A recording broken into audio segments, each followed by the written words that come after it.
back in action. We're in Chicago this week. I'm really excited about this slate of games, Beltway Ben, especially the Friday games really stood out with me as I did my research. A couple of trends we have to point out. Underdogs are 15-5 against the spread, and they're also 10-10 straight up. So backing dogs has been where it's at.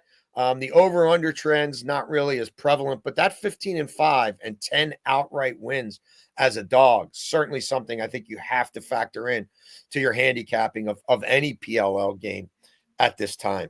The play opens on Friday with New York and Boston. The Atlas, who 3 weeks ago were kind of afterthoughts in the betting markets, in the future markets, they were underdogs with some regularity. They're now laying the 1.5 against the Boston team that beat them 16-12 week one.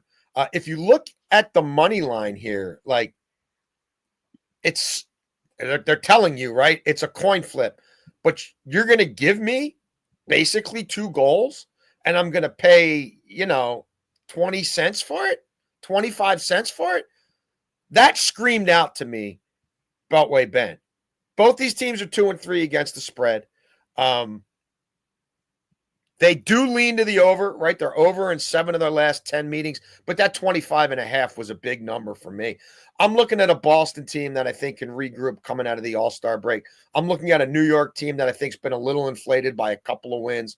But when you look at their full 5-game body of work, it still gives me a little pause. If New York does win, I think they have to really hold the scoring down. But we saw Boston drop 16 on them already. I'm taking the 1.5 with the Cannons, Beltway Ben. It is a real official play for me. My lax helmet, which doesn't fit my fat head. But I am on the Cannons. Give me the 1.5. What about you? Yeah, I'm looking at a prop here. Marcus Holman. I'm going to go over 2.5 points out of him. And you mentioned how big the total is. I do lean to the over, as we've seen these teams 7-3 to the over this season. We've also seen a little bit more of the overplays through this year in the league. But Holman is one of the Boston's best players. Been great this season. And when you look at the matchup, as I said, both of these goalies are working very, very hard in these matchups. So with the total this high, with one of the best players on the team, I'm going to go with Marcus Holman over 2.5 points in the game at -135. Excellent. Second game of the weekend, Utah, another team whose fortunes have changed in the span of a couple of weeks, against my Philadelphia Water Dogs. Beltway Ben, Utah's averaging 9 goals a game. Like, they're really good defensively, probably the best defensive team in the league, but that is a really low number, and I'm not sure they're going to be able to hold Philadelphia down. And for as much as Utah is kind of the betting favorites now to win this whole thing, they've got a minus goal differential. So they've allowed more goals than they've scored. They also have not won a match all season by 2 goals, and they're favored by 1.5 here. They are 0-5 against the spread as a favorite. They're only 2-3 straight up. It's a Philly Water Dogs team that's 3-2 against the spread. It's a Water Dogs team that got humbled in Baltimore a couple weeks back in a match that they were favored to win against New York. But I like them here. They've lost 7 straight times to the Archers. I don't think it happens an 8th time, and I don't mind them at all on the money line, but my official play here is give me the 1.5. Helmet is on. Give me the 1.5 with the Water Dogs. Again, dogs 15-5 against the spread in this league this season. And I think Philadelphia will make this a high enough scoring game that if they lose, it's only by a goal. What says you? Yeah, I'm going to go with actually Utah on the money line at -120.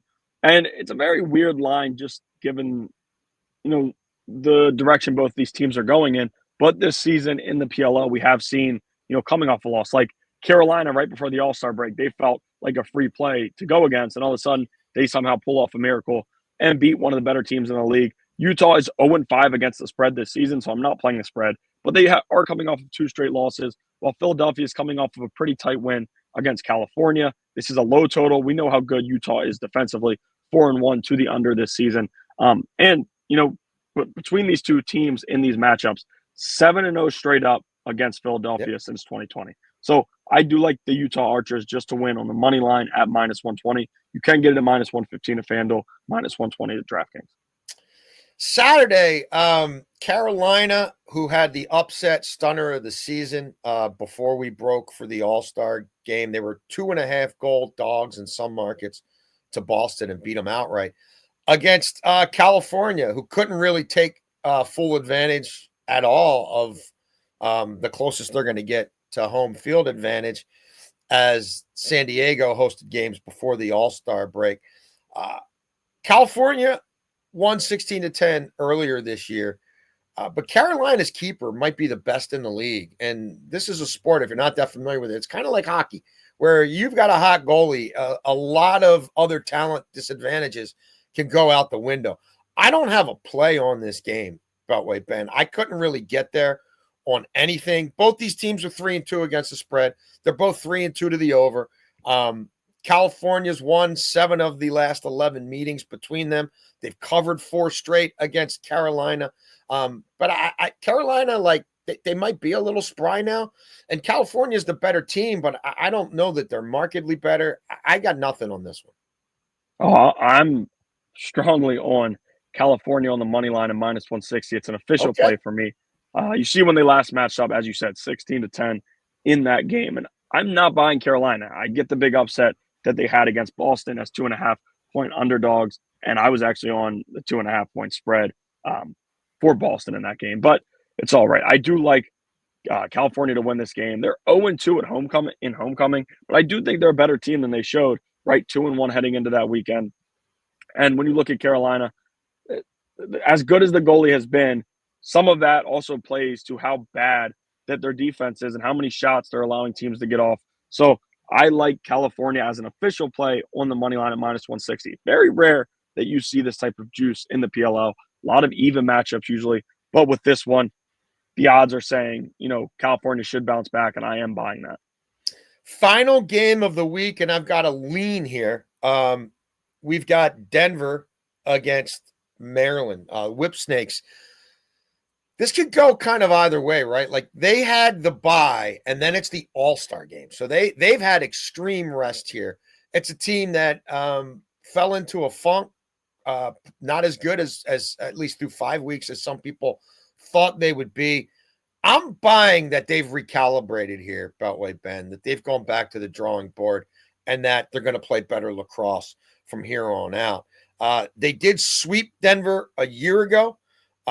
They are the Whip Snakes 7-3 against the spread as a dog the last 2 years. They're 4-1 against the number this year, 3-0 as a dog.